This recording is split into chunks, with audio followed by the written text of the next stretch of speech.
তাই চিনাকি হৈছিল ফেচবুকত। তাই বহুত দুখ যন্ত্ৰণাৰ মাজত দিনবোৰ পাৰ কৰিছিল। হঠাতে তেওঁ এদিন এটা মোবাইল ল'লে আৰু সেই মোবাইলটো এটা ফেচবুক খুলিলে। ফেচবুক প্ৰফাইলটো খোলাৰ লগে লগে তেওঁ জীৱনলৈ বহুত বন্ধু আহিল। সেই বন্ধুবিলাকৰ ভিতৰত তেওঁ এজন ভাল বন্ধু পালে। কিন্তু সেই বন্ধুজন বৰ দুখীয়া ঘৰৰ মানুহ আছিল। বন্ধুজনে প্ৰায় তেওঁক দুখৰ কথা কৈছিল আৰু সেই ছোৱালীগৰাকীও সেই বন্ধুজনক তেওঁ মনৰ কথাবোৰ কৈছিল। প্ৰায় তেওঁলোকৰ মাজত কথা বতৰা চলি থাকেই। দিনে ৰাতিয়ে তেওঁলোকৰ মাজত বন্ধুত্বৰ গঢ়ি উঠিল আৰু সেই বন্ধুত্বক লৈ দুয়োজনৰ মাজত দুখৰ কথা বতৰা চলি থাকে। তেওঁলোকে ভবা নাছিল কোনোদিন তেওঁলোকৰ এটা এনেকুৱা দুখৰ পৰ্যায়ত আহিব বুলি। কিন্তু কি কৰিব, দুখৰ কথা কওঁতে কওঁতে ছোৱালীজনীক ল'ৰাজনৰ বৰ ভাল পোৱা হৈ গ'ল। ইমান গভীৰভাৱে ভাল পাবলৈ ল'লে।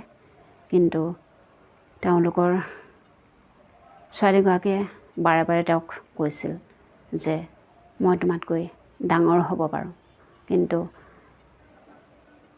আমাৰ সম্বন্ধবোৰ তোমালোকৰ ঘৰত যেন মানি ল'ব। কিন্তু ল'ৰাজনে কোনো কথাই নেমানিলে। তেওঁক দুখৰ পৰা উদ্ধাৰ কৰিবলৈ বিচাৰিলে। ল'ৰাজনৰ চাকৰি বাকৰি একোৱেই নাছিল। একেবাৰে দৰিদ্ৰ পৰিয়ালৰ। সা সম্পত্তি থাকিলেও তেওঁলোক বহুত দৰিদ্ৰ পৰিয়াল, যিহেতু তেওঁলোকৰ কোনো চৰকাৰী চাকৰি নাছিল।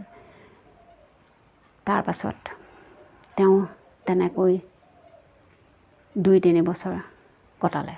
কটোৱাৰ পাছত এদিন থিৰাং কৰিলে যে মই তাইক বিয়া পাতি আনিম।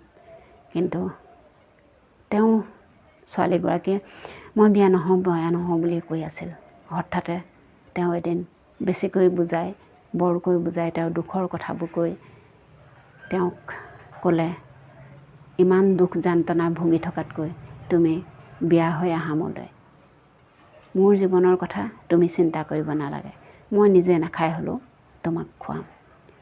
তেনেদৰে থাকি থাকি হঠাতে এদিন সঁচাকৈ তাইক বিয়া পাতি লৈ আহিলে আৰু সেই দিন ধৰিবৰ পৰা দুয়োজনৰ নতুন জীৱন গঢ়িবলৈ ল'লে।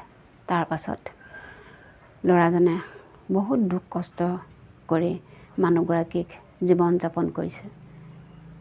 কোনো ধৰণৰ কষ্ট নিদিয়াকৈ তেওঁক ৰাখিছে, খুৱাইছে, পিন্ধাইছে, অজস্ৰ কষ্ট কৰি তেওঁক জীয়াই ৰখাৰ প্ৰেৰণা যোগাইছে। কিবা এটা হ'লেও খুব দুখ কৰে, খুব কষ্ট কৰে, খুব যত্ন কৰে মানুহগৰাকীক জীয়াই ৰাখিবলৈ। ইমান এটা সুন্দৰ কষ্টৰ জীৱন কটাইছে যদিও ল'ৰাজনৰ মুখত কোনো ধৰণৰ বেয়া ব্যৱহাৰ, বেয়া হেৰি নাই। কিন্তু তেওঁলোক পতি পত্নী হয় হ'লেও কোনো দিন তেওঁলোকৰ মাজত খুট খাট নালাগিল, কাজিয়া নালাগিল। তেওঁলোকে ইমান ধুনীয়াকৈ এটা জীৱন কটাইছিল। তেওঁ মানুহগৰাকী এতিয়াও ফেচবুক চলাই থাকে। ফেচবুক চলালেও কিন্তু আন বন্ধুৰ লগত কথা পাতি থাকিলেও নিজৰ স্বামীজনে কেতিয়াও নকয় তুমিনো কাৰ লগত কথা পাতি আছা, ফেচবুকত কথা পাতি নাথাকিবা। অজস্ৰজন বন্ধু থাকে, তাত ভাল বেয়া বহুতো থাকে, কিন্তু তুমি কিয় কথা পাতা? দুইজনে ইজনে সিজনক কোনো ধৰণৰ সন্দেহ নকৰে। বিনা সন্দেহতে দুইজন থাকে। মানুহজনৰ এটা মোবাইল আছে, তেওঁ নিজৰ ফেচবুক আছে, তেওঁ চলাই থাকে। মানুহগৰাকী এটা ফেচবুক আছে, মানুহগৰাকীও চলাই থাকে। কিন্তু ইজনৰ সিজনৰ মোবাইল কোনো চোৱাচুই নকৰে, কেতিয়াও নকৰে। কাৰণ ইজনে সিজনক ইমানেই বেছি বিশ্বাস কৰে ভাবিব নোৱাৰি। তাৰ পাছত কি হৈছে গম পায়, দুয়োজনৰ জীৱন সুখময়। এনেকুৱাই সুখময় হৈ গ'ল, টকাই পইচাই নদন বদন হৈ গ'ল।